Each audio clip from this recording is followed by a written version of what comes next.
नमस्कार, आप देख रहे हैं लाइव सिटीज़। मैं हूं आपके साथ मधु। आज फिर से एक बार राजधानी पटना की सड़कों पर बवाल देखने को मिला और बीपीएससी टीआरई 4 के अभ्यर्थी जितने भी छात्र हैं और उनके साथ किसान भी सड़क पर उतरे हुए थे। उनकी जो मांगे हैं एकल परीक्षा को लेकर, नेगेटिव मार्किंग को लेकर, डोमिसाइल को लेकर, जो किसान है वो सैटेलाइट टाउनशिप के विरोध में प्रदर्शन कर रहे हैं, कह रहे हैं ज़मीन नहीं देंगे। हमने इससे पहले भी वीडियो में चर्चा की थी और आपको बताया था कि बीपीएससी जिस तरह से चाहेगी उसी तरह से परीक्षा लेगी। इस वीडियो में हम फिर से चर्चा करेंगे कि देखिए जो परीक्षा होनी है वो किस तरह से होगी और ये जो प्रदर्शन चल रहा है इसका फ़ायदा होगा या नहीं होगा। हमारे साथ मौजूद है बिहार के जाने माने वरिष्ठ पत्रकार अरुण कुमार पांडे। सर आपका स्वागत है। धन्यवाद आपको भी। अभ्यर्थी जो फिर से लाठियां खा रहे हैं, इतना बवाल हुआ है, कई छात्र नेताओं को हिरासत में लिया गया है, छात्रों को हिरासत में लिया गया है, जो किसान है काफ़ी वृद्ध है वो भी सड़क पर बैठे हुए हैं। क्या फ़ायदा होगा इसका? और सैटेलाइट टाउनशिप दूसरे तरफ। देखिए, अभी तो सब कुछ जो बातें आपने बताई जिन मुद्दों को लेकर छात्र, युवा और किसान आज सड़क पर थे और राजधानी का वो डाक बंगला चौराहा जो आज एक तरह से कहीं किरण क्षेत्र बना था जी, इस तरह से पुलिस और छात्र युवकों के बीच धक्का मुक्की हो रही थी, बैरिक तोड़ा जा रहा था, वाटर कैनल का इस्तेमाल हुआ, लाठीचार्ज हुआ, कई पुलिसकर्मी और छात्र युवा भी घायल हुए जी। ये बड़ा दुखद है। मैं मानता हूँ जो मुद्दे हैं वो अपनी जगह है, लेकिन ये मुद्दे कोई एक दिन की बात है नहीं। दिल्ली के जेएनजी का जो आंदोलन जंतर मंतर से शुरू हुआ और उसके बाद पूरे देश में जिस ढंग से छात्र युवकों में अपनी अपनी समस्याओं को लेकर उबाल देखा जा रहा है, सचमुच में ये जो सत्ता में बैठे लोग हैं उनके लिए ज़्यादा चिंता का विषय होना चाहिए जी। और संवाद करना चाहिए। ये सब कुछ क्यों ऐसी नौबत आती है कि अंतिम में जब कोई हड़ताल हो, कर्मचारी करे, छात्र युवा सड़क पर आवे, कोई कर्मचारी अपनी मांग के लिए सड़क पर आवे, तब सरकार सुनती है जी। जब ये कॉल दिए जाते हैं, नोटिस दिया जाता है, प्रदर्शन होता है, उसके पहले तो जो संबंधित पक्ष है सरकारी महकमा को, चाहे वो विभाग का सचिव हो, मंत्री हो, मुख्यमंत्री हो, उनको सुनना चाहिए पहले जी। और ये कुछ जब नहीं होता है, देखिए सियासत तो होती रहेगी। जो विपक्षी दल है जो इस तरह के जब आंदोलन होंगे तो उसका सपोर्ट करेगा, हवा देगा, ये सारी बात होगी। जिम्मेवारी तो बनती है जो सत्ता में बैठे लोग हैं उनकी जी कि आखिर ये मांग कैसी उठी। देखिए 2-3 बातें जो इसमें प्रमुखता से आज मैं देख रहा था, कितने बोर्ड लेकर छात्र युवक सड़क पर, और ये कोई एक दिन का नहीं, 8 दिन से पिछले सप्ताह भर से तो लोग गर्दनीबाग में धरना पर बैठे हैं। जी जी। उसमें आमरण अनशन पर लोग बैठे हैं जी। और तब फिर क्या सुनवाई हुई? किसने सुना? विपक्ष के नेता तो जाते रहे और उसमें आग में घी देने का काम कल बीपीएससी के परीक्षा नियंत्रक ने जिस ढंग से बातें की वो करना चाहिए था।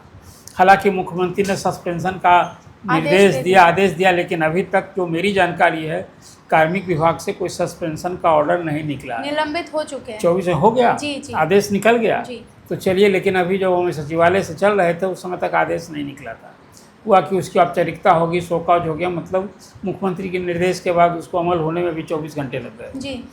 और चलिए, ये चीज़ उस अधिकारी को ही बहुत जिम्मेदारी से बात करनी चाहिए थी। वो बीपीएससी का पक्ष रखने के लिए बीपीएससी ने प्रेस कॉन्फ्रेंस किया था कि हम इस बार एकल परीक्षा नहीं, पीटी और मेंस क्यों ले रहे हैं। फिर बताया कि भाई हम जो अभी जो मिस्टेक होता है परीक्षा में, परीक्षार्थी जो देते हैं उसमें गलती होती है तो उसके कारण 3 गलती पर 1 नंबर कटेगा, जो ये विरोध हो रहा है मोटा मोटी।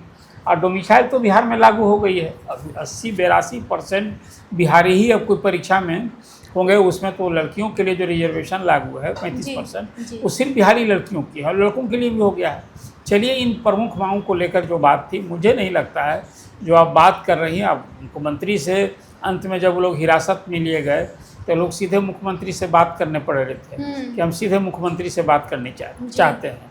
अब देखिए, मुख्यमंत्री से बात करेंगे या मैं देख रहा था एक इशू पर आज ही बिहार सरकार की एक कैबिनेट की कमेटी बनी है। वो पटना नगर निगम क्षेत्र में जो आवासीय सब इलाका है उसमें व्यावसायिक काम हो रहा है। सब जगह दुकान, होटल, नर्सिंग होम, इस तरह से देखते हैं आए दिन। कोई कॉलोनी ऐसी नहीं है जहाँ व्यावसायिक काम नहीं हो रहा है। तो आज डिप्टी सीएम विजय कुमार चौधरी की अध्यक्षता में एक कमेटी बनी है मुझे लगता है कि मुख्यमंत्री को भी ये छात्र युवकों की जो समस्या है, किसानों की समस्या है, सीधे जिसकी समस्या है बातचीत के लिए एक डायलॉग का सिलसिला शुरू करना चाहिए, बात करनी चाहिए। अंततः ये छात्रों का असंतोष कब समाप्त होगा? आप उसकी समस्या को जो उचित मांगे हैं तो सरकार को सुननी चाहिए।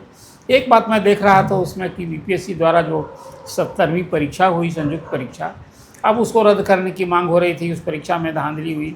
देखिए, बीपीएससी के इतिहास में पहली बार तो 2035 पदों के लिए इतना कभी एक बार विज्ञापन नहीं निकला था। वो तो जून महीने में उसका सब रिजल्ट हो गया फाइनल, और अब वो तो नियुक्तियों की कार्रवाई सब हो गई। लेकिन अब मांग अपनी जगह, मांग करना क्या बुरा है, लेकिन अब टेबल पर बैठेंगे लोग तो सरकार का पक्ष भी देखा जाएगा। लेकिन मांग है अपनी जगह। देखिए, एक तो मैं मानता हूँ कि अभी TR4 में ये डबल परीक्षा क्यों, पीटी और मेंस क्यों? अब तक 3 परीक्षा हुई, जो सबसे बड़ी परीक्षा हुई, जिसमें सबसे अधिक पद के लिए हुए थे। 1,70,000 पद के लिए, 71,000 पदों के लिए जो नियुक्ति हुई, उस समय 1,20,000 नियुक्तियाँ भी हुई। तब आपने एक परीक्षा ली जी, दूसरी परीक्षा में भी एक परीक्षा ली, तीसरी परीक्षा में भी एक परीक्षा ली। और 2-2.5 साल के इंतजार के बाद 24 के बाद आप 26 में परीक्षा लेने की बात आपने की। अब वो परीक्षा 26 के लास्ट में होगा कि 27 तक होगा, 2 परीक्षा लेंगे, तो इसमें आपने 2 परीक्षा कर दी। आई कहा जा रहा है कि आर्थिक अपराध इकाई जांच कर रही थी परीक्षा में नकल रोकने के लिए, जो कुछ कल बीपीएससी की तरफ से तथ्य दिया गया है। आखिर सूझी अब क्यों? अब तक क्या मतलब है कि 3 परीक्षाओं में जो टीचर्स सेलेक्ट हुए हैं, जो आज नौकरी कर रहे हैं, वो योग्य नहीं है, सब गड़बड़ था? क्या तरह का तर्क दिया जाता है? आप तो कोई अजीब सी बात हो रही है। मैं बीपीएससी के इस तरह से जो तर्क आप लीजिए, बीपीएससी को अधिकार है कि कोई भी नियुक्ति के लिए परीक्षा लेगा तो वो 2 परीक्षा लेगा, 1 परीक्षा लेगा, कैसे करेगा? उसमें कोई कहीं तो हम बीपीएससी तय करेगा। लेकिन अब ये जो कल था, फिर वो गलत रॉन्ग जी के लिए जो अभी किया है कि भाई आपकी मिस्टेक्स वाले में, ये भी नहीं था 3 परीक्षा में। तो ये एक मांग है जिसमें कहीं ना कहीं छात्र समूह से बात करनी चाहिए। और एक तरफा जो आप घोषणा कीजिए, और कोई परीक्षा नियंत्रक चाहे जिस भाव से कहा हो कि हाथी चले तो कुत्ता भूखे हजारी, क्या इस तरह की बात? तो मुख्यमंत्री की प्रतिक्रिया स्वाभाविक थी, जो उन्होंने कहा कि ऐसे अधिकारी को जो बयान दिया उसको निलंबित करने का निर्देश दिया। तो ये एक चैप्टर है, लेकिन छात्र युवकों की जो कई समस्या थी, आपने किसानों की बात की, बिहार में 12 शहर बसाने की बात हो, सैटेलाइट टाउनशिप, सैटेलाइट भी इसको कहिए, हाँ 12 है, हो गया है, एक और बढ़ गया है। उसमें पटना में कोई 70,000 एकड़ जमीन में और कोई 250 से अधिक गांव चयनित किए गए हैं। और उसमें किसानों की ज़मीन पर, ज़मीन की भूख, ज़मीन की कीमत, ज़मीन के प्रति लोगों का आकर्षण, यूँ ही आप जो है अब ये किसान का विरोध हो रहा है। मुझे लगता है कि टाउनशिप की योजना में जो किसानों का जिस ढंग से क्षोभ आक्रोश है, और जो योजना लेकर आई, अभी तो सरकार कह रही है कि भाई हम तो आप ज़मीन लेंगे, आपका उसको डेवलप करके 55% आपको दे देंगे। अब तो ये सब कुछ, जैसा मैं देख रहा था, नगर विकास मंत्री नीतीश मिश्रा ने साफ साफ कहा कि भाई किसी से भी जबरन ज़मीन नहीं ली जाएगी। ज़मीन लेंगे तो हम किसानों की सहमति से लेंगे।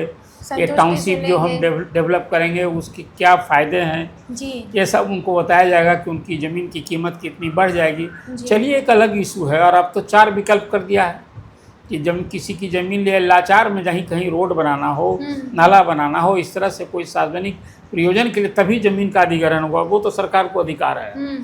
लेकिन बाकी कोई कमर्शियल यूज के लिए या कुछ इस तरह के होगा तो उसकी बाज़ार की जो कीमत होगी, जो कुछ एक तौर तरीका होगा, किसान से डायलॉग होगा, ये सब कुछ करते हुए एक सरकार ने किसान तो देने के लिए तैयार नहीं है। मुझे लगता है कि बिहार में जो टाउनशिप डेवलप करने की योजना बनी है, शायद ये किसान के विरोध के कारण कहीं सिंगूर न साबित हो जाए।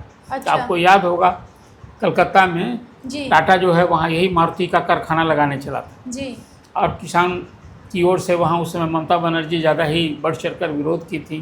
तब वामपंथियों की सरकार थी और वो वहाँ नहीं लगा, और उसमें नरेंद्र मोदी गुजरात के चीफ मिनिस्टर से आलाप किए। तो बिहार में टाउनशिप डेवलप करने की योजना भी बनी है, पटना के रहते एक नया पाटलिपुत्रा बनाने का। इसी तरह से 12 शहर बनने हैं, और उसमें कोई पटना शहर को ही 1 लाख करोड़ का निवेश की बात है। सुनने में तो बड़ा महत्वाकांक्षी योजना लगती है कि ये विकास होना चाहिए पटना शहर में।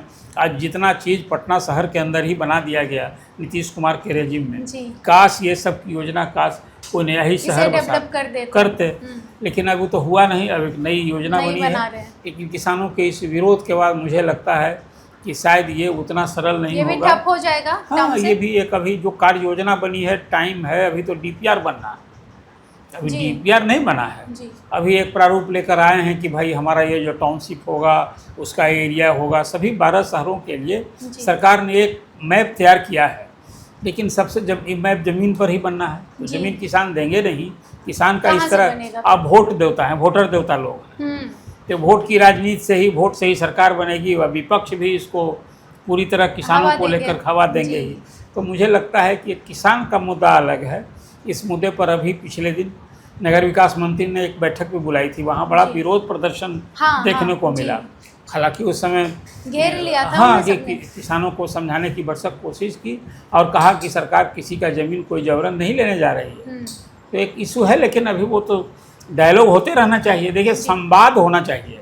आज जो ये एक सिलसिला पूरे देश भर में मैं देख रहा हूँ, क्या बिहार, क्या झारखंड, क्या कलकत्ता, सब प्रदेश में इस तरह का जो एक उभार हुआ है, जिसको जेन जी आप कहते हैं, मतलब युवा पीढ़ी में जो एक असंतोष, क्षोभ उभरा है। समय रहते जो सत्ता में सरकार बैठी है उसको इसको डायलॉग करना चाहिए और इसको गंभीरता से, जो उनकी उचित मांग है, निश्चित रूप से मानना चाहिए।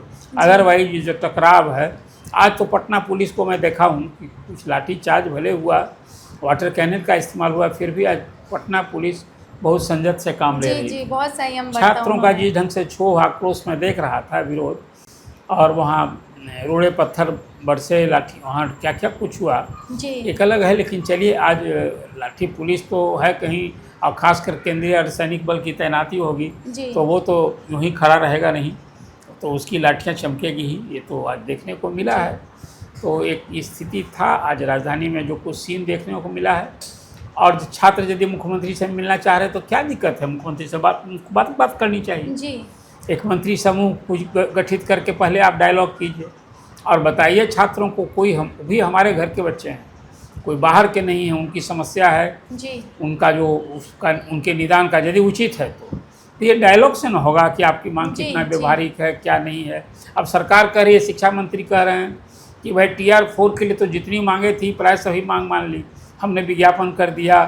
TR4 के लिए जो 32,388 पद के बाद और 800 पद हमने बढ़ा दिया, तो मतलब अब 34,000 के लगभग पद से अधिक कहीं पद के लिए। और कहा है कि जब विज्ञापन निकलेगा सितंबर महीने में, तो उस समय तक जो और पद होगा और बढ़ाए जाएंगे। तो सरकार है, लेकिन हाँ, ये अभी डबल परीक्षा की जो बात हुई है, छात्र पहले की तरह एकल परीक्षा की मांग कर रहे हैं। और मिस्टेक्स वाला जो एक नया ये चैप्टर जोड़ा गया है कि BPSC की परीक्षा में, कई परीक्षाओं में इस तरह का होता है, हम यहाँ इंट्रोड्यूस कर रहे हैं। तो BPSC को फिर TR4 में क्यों सूझी? और अब कह रहे हैं कि भाई जितनी परीक्षा हम लेंगे सब में PT लेंगे, मेंस लेंगे। आप लीजिए भाई, आपका तरीका है, लेकिन छात्रों को विश्वास में लीजिए। एक तरफा आप डिसीजन लेते रहेंगे तो ये लगेगा कि कहीं एक डिलेइंग टैक्ट है। अब तो आप पहले कर दिया कि भाई स्टेट की परीक्षा पहले होगी तब BPSC की परीक्षा होगी, TR4 की। तो एक विरोध है। और जब छात्र वहाँ धरना पर बैठे हैं तब भी लोगों से बात करनी चाहिए थी। ये अनंत काल तक न ये विरोध प्रदर्शन चलेगा और अनंत काल तक इस समस्या को टाला जा सकता है। इसलिए इसके लिए संवाद सबसे बेहतर रास्ता है। और पहले जो भी तौर तरीका अपनाया जाता रहो, आप संबंधित लोगों से डायलॉग कीजिए। ये सरकार के लिए मैं ये बात कर रहा हूँ, तभी समस्या का समाधान होगा, तभी समाधान होगा। यही तो मुझे दिखता है आज का जो प्रतिफल। ये जो आपने सवाल किया, फ़ायदा क्या होगा, फ़ायदा घाटा की जो मांग है वो मांग तो पर विचार तो सरकार करेगी ना। और जो लॉजिकल नहीं होगा, कहेगी कि नहीं आपकी ये मांग व्यवहारिक नहीं है, नहीं मानी जा सकती है। लेकिन वार्ता तो कीजिए आप। तो देखिए, संवाद होगा तभी ये जो प्रॉब्लम है वो सॉल्व किया जा सकता है। और तमाम बातें आपने सुनी है, किस तरह से पटना के सड़कों पर आज जंग का मैदान बना हुआ था, और तमाम चीज़ें भी आपने देखी है। आगे जो भी जानकारी होगी आपसे साझा ज़रूर करेंगे। जुड़े रहें हमारे साथ। आपका भी हमारे साथ जुड़ने के लिए धन्यवाद सर। देखते रहिए लाइव सिटीज़। तमाम खबरों के लिए बहुत धन्यवाद।